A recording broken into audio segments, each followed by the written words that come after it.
शांति तुही मदनी विश्ववासिनी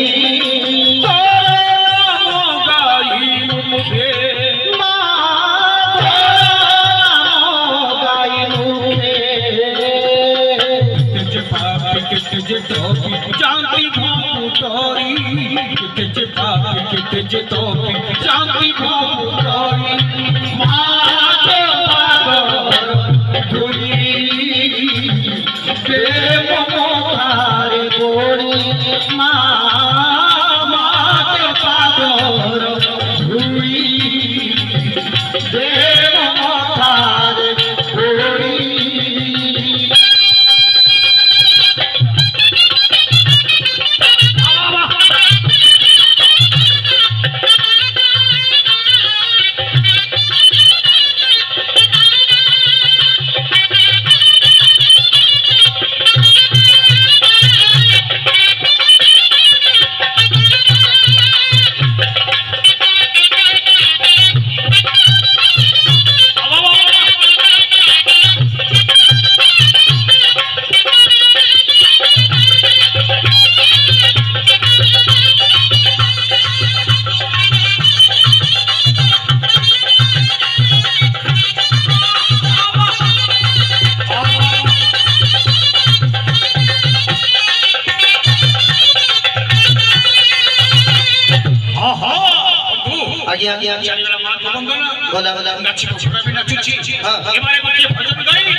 जगदानंद कंदाय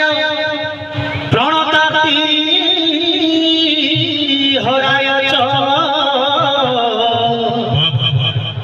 नीलाचल निवासाय जगन्नाथाय नमः। हे मोर ज्ञानी गुणी विद विध्वस्तता समस्त आपण मानक सुसलक्षण शुभ समस्या आपण मानक माँ बासेरी चैताली धना नाच आपण मानक हार्दिक हार्दिक अभिनंदन जनाई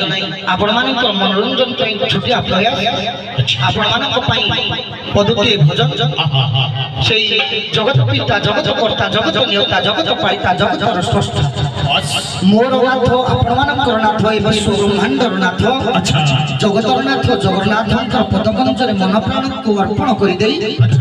गंतव्य पथर पथिक पदुके से महाप्रभु नाम भक्त आज